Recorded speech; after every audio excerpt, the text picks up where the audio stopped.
Hey, what is up, mortals? It is Sam Gabriel here, and welcome to What If Deku Could Manipulate Gravity Part 9. Just wanted to greet you guys by just saying sit back and relax, you're in for a treat, so we begin. That dumb old geezer taught me nothing. Internships were useless. Calm down, Kanchan. Don't calm down, Kanchan me. I was made to clean up Ketchup. Ketchup! Goddamn Ketchup! As Bakugo complained about his internship being an absolute drag, Todoroki glared daggers into a certain classmate's back. His heterochromatic eyes were filled with hate as he begrudgingly remembered his own intern experience. Short story was, everything since the one-on-one battle with Izuku had just been horrible. After having his ass handed to him at the sports festival, Todoroki was forced to rethink his mindset. What the Greenette had said to him hit deep. Well, you aim for second. Kanchan and I are going for the top. The phrase danced in endless circles, spinning his thoughts into a tangled web of confusion that the boy was trapped in the center of. I'm not aiming for second, Todoroki just couldn't deny the words. He hated the fact that they were true. His mind just wanted peace, but with every second, the boy found himself caught in an ever-tightening grip. He wanted to lash out. He wanted to escape. Everything in his entire being wanted to get away from his thoughts, but he was trapped. Todoroki was used to having an imposing figure have a chokehold on his life. Endeavor was the chain holding him back from the beginning. The child had remained within the flame hero's shadow. By trying to deny his father as a form of revenge, the heterochromatic boy had been facing backwards the entire time. In a way, he had been aiming for second his whole life with no regard to the first. Now that he knew what he wanted, the boy was going to turn away from the flame hero, as he was faced with another sight. It was the back of Izuku Midoriya. Damn it. Perhaps the story could have been different if Todoroki had won, but this was not how it went. The teen had lost. Completely. First place was stuck firmly between Izuku and Bakugo, and it was a stage that he couldn't stand on. He felt hopeless. Damn it! He couldn't go back, yet he couldn't go forward either. As the two classmates ran full speed ahead, the bicolored boy felt like he could do nothing. His only option was to stand still and watch the Greenette's back. Yes, Bakugo was there too, but the one who beat him was Izuku. Damn it! Izuku was the one who forced his eyes open. Izuku was the one to make him question himself. Izuku was the one to make him watch his back. And Izuku. Todoroki had become more and more unstable since the match. The boy still refused to use his fire, and could clearly still remember the day of the festival, the feeling of dread when he had to walk back home, and the pit of hate that resided in his stomach. It didn't help that the second he had arrived at the door, his older sister Fuyumi was getting ready to leave. As per routine, she asked Todoroki if he wanted to go to the hospital with her, but the stoic teen answered his usual response of no, except, Shoto, are you okay? The older girl had peered into her brother's face as his usual stoic expression seemed to be conflicted. It was almost as if he had wanted to say yes, but it was obvious that his mind was clouded. Instead, Todoroki just shook his bicolored hair and left Fuyumi to watch her younger brother's silhouette disappear up the stairs. She winced slightly at the sound of the door slamming shut and sighed. A full family was all the girl wished for, but as time went on, the household residence only seemed to grow more and more distant. Just as homeroom had ended, a wary figure approached the brooding boy. Todoroki? A cautious voice snapped the heterochromatic one from his thoughts, and he was faced with Momo, leaning over to peer up at him. She was the last one left in the classroom apart from himself. Didn't you hear All Might telling us to get ready for hero training? Are you... She got cut off as Todoroki got up. The boy coldly ignored her and grabbed his hero suit, not even giving her a second glance. His mind was still occupied with his father. Todoroki wanted to move forward, but the boy was stuck looking at Izuku's back. At first, it would have been okay until he noticed one thing. That was Endeavor. The man had always been second, as he sat in All Might's shadow, not moving forward nor moving back. The flame hero had no choice but to sit where he was. When the youngest Todoroki noticed this parallel, all the hate he had stored for Endeavor was suddenly pointed toward Izuku. The Greenette had shown him that he was exactly like his father, and nothing could piss him off more. He didn't want to be anything like his father, not ever. Yet the more he raged over that fact, the more he found himself resembling the man he loathed. The boy just couldn't take it. Damn it! Observing through his screen, sleepy eyes narrowed at the sight of his two recommendation students rushing to join the others. One was openly pissed off, as the other seemed to shrink in on herself. The tension between them was obviously strained, and it was almost painful to watch. Let us start our basic hero training! As much as Aizawa was concerned for his students, All Might's voice caught everyone's attention and their exercise began. It was a simple rescue race where a group of students had to maneuver their way around the dense labyrinth of Field Gamma. It was a simple yet effective way to see progress. Beat that, Kachan! Next to All Might, who had an almost exhausted smile on his face, stood Izuku with the winning band around his body. The Greenette had won by using Seto as a slingshot and received first with a cheeky grin. It seemed a little unfair, but there were no rules stating he couldn't use the other students to pass. Apparently he had timed himself too, which was why he started another pointless challenge with the human grenade.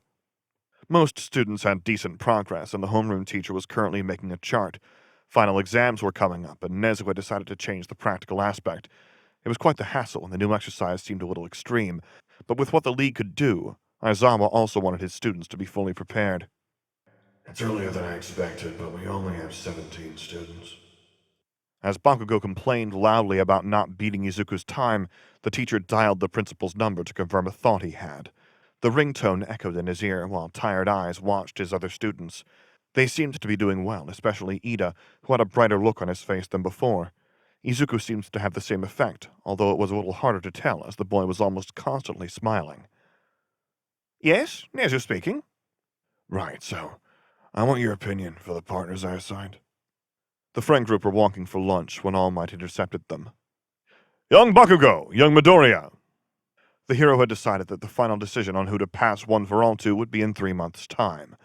Mirio and Bakugo would have to spend their summer training with him as preparation. He also wanted to talk to the two about the origins of his quirk, as well as the prediction he was sure Night Eye had already told the third year. The time had come. About that, I can't go today. Izuku turns to look over his shoulder at the hero and his best friend. I need to find Mr. Aizawa for something right now, but you can tell me anything class head related later. I'll see you guys at lunch today. Bye. Sparing the others no time to talk back, the Greenette left. He had created the perfect excuse for the two to meet up without it seeming weird, but it did leave a peculiar feeling within the others as they stared at his back, heading for the staff room. That might be the first time I've seen Mina Babe not walk with you, Bakugo. Mina commented, and the blonde blinked. The reason for it was because the alien girl was right. It really was the first time Izuku had run off for a reason he didn't know. Obviously, they couldn't be together all the time, and they weren't. Internship was proof of that. It just felt like a small rift had appeared between the two, and it left the blonde restless. It's nothing, right? Even after leaving the friend group, Bakugo was a little distracted by his thought process. He didn't have time to dwell on it, however, as he and his idol joined Mirio for All Might's explanation of the quirk, the story of how it came to be, and the ultimate battle that all the users face. Justice was born from evil and had to accumulate to hopefully one day light up the darkest. The speech was inspiring but couldn't compare to what Toshinori revealed next.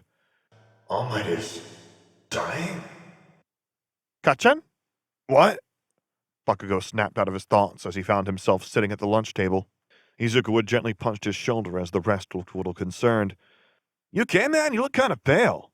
Yeah, you can talk to us, Don't know if I can be much help, but I can tape it shut if you need it, dude. Hush, you condiments. As Mina told the humanoid ketchup, mustard, and soy sauce off, Wasabi was worried for his chili sauce friend. Huh? Yeah, I'm good, you damn extras. Okay, you're fine. Izuku returns to eating his lunch as he grabbed the actual ketchup bottle, not Kirishima, and passed it to Bakugo. The boy had absent-mindedly chosen the omurice for lunch, and the Greenette assumed he wanted the sauce. The only thing was, when the blonde looked at the bottle, his face paled even more. What's up, Kachan? Don't you want some ketchup on that? Nope, definitely not. No more ketchup for me ever again. Overreaction much? No, it's not. Bakugo had a look of mild distress painted onto his face. It was like he had some sort of physical reaction to the red condiment, and developed some sort of phobia for it. The reason was probably because of his internship, where he was made to just constantly do household chores such as cleaning Gran Torino's floor from when they first met.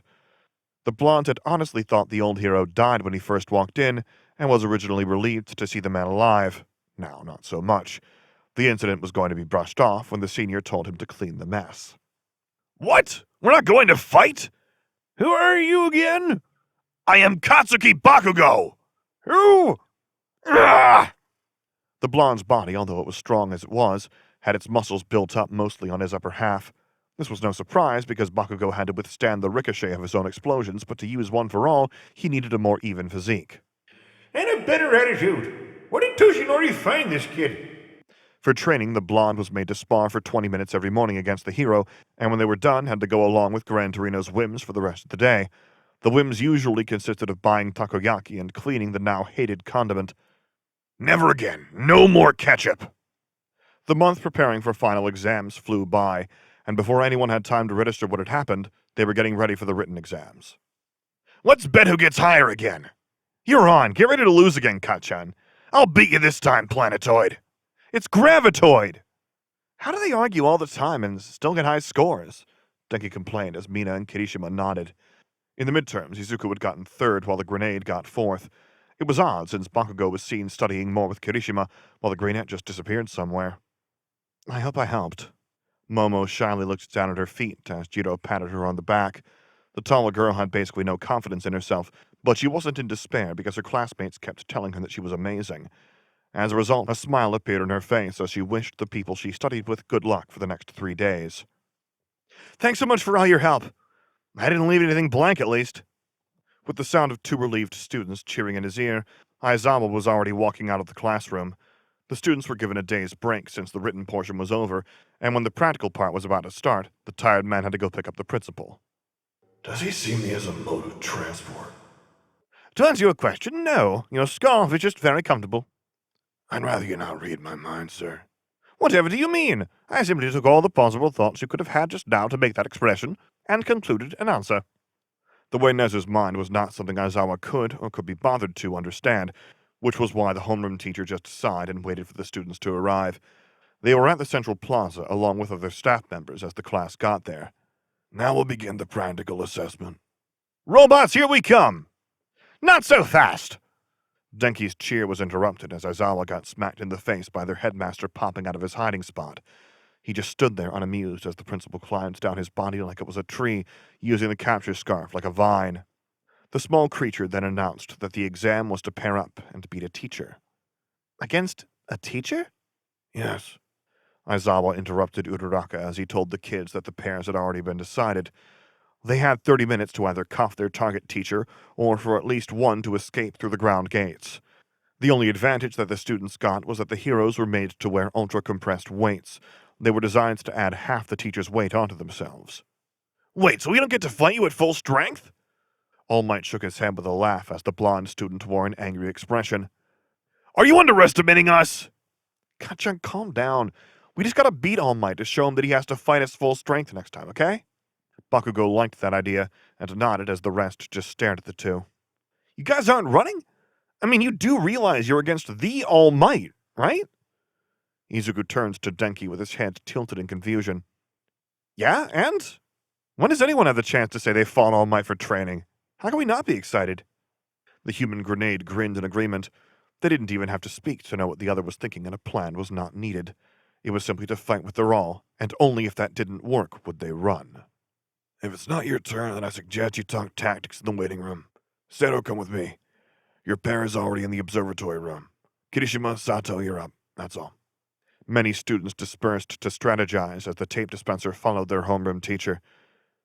The greenette glanced at Bakugo, who wanted to go for a run, and nodded, indicating he was going to rest up. The blondes needed to work up a sweat after all, as Izuku needed to drink more water. With one disappearing off behind the building, the freckled one found himself standing next to Recovery Girl to watch the matches. Uraraka joined him, since her partner, Aoyama, was too busy admiring his own reflection. Oh, I feel bad for them. Izuku could already see the outcome of the situation and didn't know whether to be proud of himself because he was right, or feel bad because he saw his friends fail. Recovery Girl got up from her spinny chair to heal the unconscious 2 students, and it was then Tokoyami and Shoji's turn to fight ectoplasm. How do you think this one will turn out? Uraraka watched the screen as she asked the greenette's opinion. Multiple clones had appeared surrounding the two, and immediately they chose to run. More copies sprung up before Tokoyami, and the observers could tell that the boy could handle himself. Dark Shadow was taking them out one by one when... That was a close one. Uraraka sighed as Shoji saved Tokoyami from a clone coming in from behind. The smaller boy was thrown onto the other's back as the multiple arms dragged them onto the upper floor. Both of them are more experienced as long-range fighters, right? Shoji is more well-rounded, so he'll have to play supports in order for them to win. Tokoyami can only handle so much. You are correct. Recovery Girl nodded, and they watched as a huge clone caught the two within itself. Unable to move, Tokoyami sent out Dark Shadow to fight ectoplasm as an arm sprouted from the end of Shoji's hand. Another and another followed until the limbs could reach his friend, and Tokoyami shifted so the cuffs could be taken out. When Dark Shadow returned for a temporary break, the sentient quirk grabbed the tool and immediately rushed forward, aiming a punch as a feint, only to then cuff the teacher's leg. They passed! For others, the victory meant that it was possible to win. It was proved further as Ida and Ojiro won against Power Loader. Everyone was on a roll until... Team Todoroki and Momo have failed. Oh no. Man, that was harsh. The match had been a disaster. After entering the battlefield, Todoroki's plan had failed. The boy had found himself tied by the capture scarf and hung above caltrops scattered by the homeroom teacher. He had ordered Momo to run, but when the pro had almost caught the girl, her direction took a 180, and she immediately started heading back. What are you doing? Todoroki had yelled, anger evident in his voice. The boy was still struggling against the bonds, and Momo had profusely apologized before making another run for it. I thought I told you to communicate. Aizawa came out of nowhere, and the heterochromatic boy glared at his teammate. There's no point. I can do this alone. The most you can help me with is to get out of my way. Momo had frozen at the words. They were harsh and had dismissed her entire existence. She felt worthless. The teachers, seeing this, had immediately wrapped the student in his capture scarf. With them both incapacitated, the buzzer had gone off to indicate their failure. Aizawa no longer had to play the villain, and he immediately covered Momo's eyes with his hands. Tears were leaking past his fingers, and the girl was hyperventilating. Whatever you're thinking now, stop it. You are only 15, and you have so much potential. Stop comparing yourself to Todoroki and have confidence in yourself. Just ask Jiro and the others. I'm sure Kaminari is forever in your debt. He barely passed the written exam. His words got through, and the short, panicked breaths started to slow down. Her worry and panic from only moments ago became exhaustion as she accepted the praise. Knees weak, Momo's body fell limp as she passed out from relief. The teacher gently set her unconscious body onto the ground. Aizawa was glad she finally had an eased expression on her face before turning to the one still hung up on the cable lines. I need a word with you. With both recommendation students failing the test, many remaining students started to feel insecure. I'll be fine, right? Uraraka was giving herself a pep talk before slapping her own cheeks. It was her and Aoyama's turn next, and she convinced herself that she was ready. Right! Luckily for her, they passed, although her sudden red face made many in the observation room wonder what Aoyama had asked her. The victory made it more assured that it was possible to pass, and that the recommendation students' battle was a fluke. Even if Denki and Mina were completely crushed by Nezu, they didn't give up hope as Jiro and Koda passed against President Mike. Where's Bakubro? Kirishima had joined Izuku in the computer room along with many others, and the Greenette shook his head. Probably still running, I guess. It's probably to fill his gauntlets.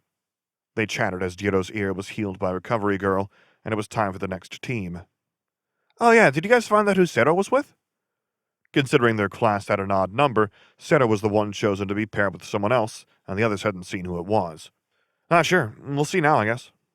As if on cue, the buzzer went off and everyone turned toward the screen. Team Seto and Shinso, practical exam. Shinso? Some of the class exclaimed as they looked at the student with purple hair. It wasn't someone they expected to see, and it left a few interested in how things would play out. After all, they hadn't seen the person's quirk yet and only knew his name from the sports festival. Who? Izuku knew the person looked familiar, but he just couldn't put his finger on it. His friendship group gawked at the Greenette in disbelief. Dude, it's the guy you one-punched unconscious. Oh, him! The freckled boy tried to nod in understanding, but the others could see right through him. You forgot, didn't you, man? No. There was a pause before Izuku turned around, avoiding eye contact. Maybe. God, you and Baku babe don't ever change. What made you choose him? Nezu was sipping a cup of tea as he and the other teachers sat in the staff room. Aizawa had just shown Momo the door as the girl had woken up. Jiro had been there to take her to the others, and she was done with her treatment, too. Picking up a stack of papers, the homeroom teacher scanned through them before speaking in his usual monotone voice. Our sports festival is designed to pick out the mistakes our entrance exams made. We have 42 students pass the first round. It is expected that every single one of our hero students passes. If they don't, they'll need to be reevaluated. As for the last 2 spots, it's for the best of the other courses to show what they can do. The teachers all knew what the sports festival was for.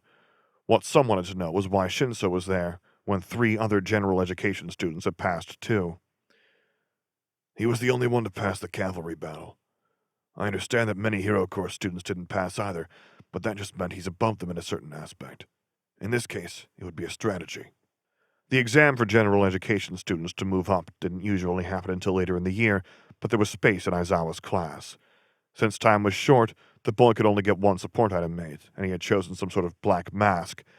It was early, but the finals for the students also acted as Shinso's entrance exam. He only had 1 shot, and the boy was not going to let the opportunity go. I'll show you how it's done. Seto was excited to be working with Shinso, but the tape dispenser also had no idea what the newcomer's quirk was. They didn't get much time to talk before their test started, and to make it worse, they were up against one of the harder-to-fight teachers. A lilac mist gently wafted in their direction, and the tape user immediately reacted. Dragging his teammate to safety, Seto was left vulnerable as a pair of hands landed on his helmet. The red nails were the last thing the boy saw before falling unconscious, leaving Shinso to take the test alone. That's pretty unlucky, man. The kids in the observation room watched as the general education student started to toggle with the device on his neck. He was concentrating as Midnight sat at the gate. She didn't bother chasing the boy because it was boring for her when they didn't scream. Instead, she just kept petting the unconscious one on her lap. Almost. The purple insomniac managed to change the device to mimic the voice that was on TV that morning. With a grin, he walked right up to where Midnight could hear him, but just out of the reach of her quirk. I look up to you. Mount Lady? The promiscuous woman glanced over and saw the student walking toward her. As a teacher, she already knew about Shinso's quirk, but the device was something new. I think you're really amazing. Mount Lady's voice continued to speak, and the sleep inducer huffed. He must be trying to get me to talk. Well, that's not going to... For someone of your age. Hey, I already said that you're not that young yourself, you... Damn it. Got you. Shinso's brainwashed quirk immediately caught the woman as she froze. After ordering her to stop releasing the mist, the boy simply walked right past and won. Team Shinso and Seto have passed the final. Whoa, that was amazing! So cool. It really was.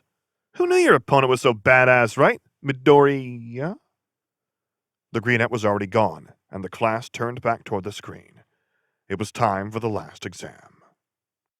Thank you all for sticking around, and I hope that you enjoyed. Before you leave, we would just like to let you know that We the Celestials has many other channels for your entertainment and viewing purposes. All the information you'll need is right below here in the description, so feel free to check out all the other incredible projects our team creates. Secondly, on behalf of We the Celestials, I'd like to thank everyone involved in the production of today's awesome content. Their details will be in the description below. That's all for today's video, so goodbye and have a divine day.